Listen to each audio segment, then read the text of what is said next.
I just finished this gorgeous vintage Bontems, which is French, singing birdcage. And this dates to the 1940s.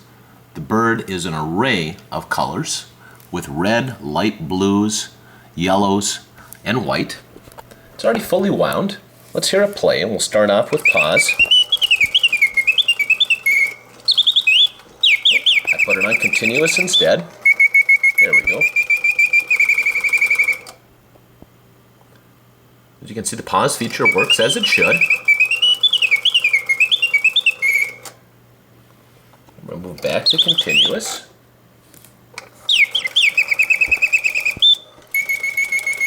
The bird automates exactly as she should,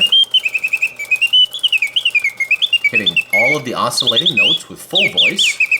The mechanism winds smoothly and operates quietly.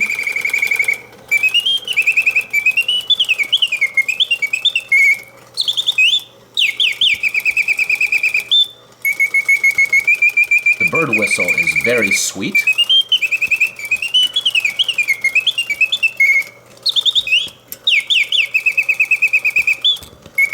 Really a very nice vintage French singing birdcage.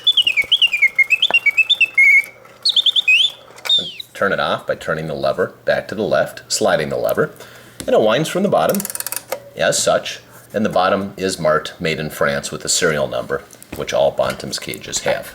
In summary, an excellent vintage Bontems singing birdcage. These are a real treasure to listen to and to own. Take care.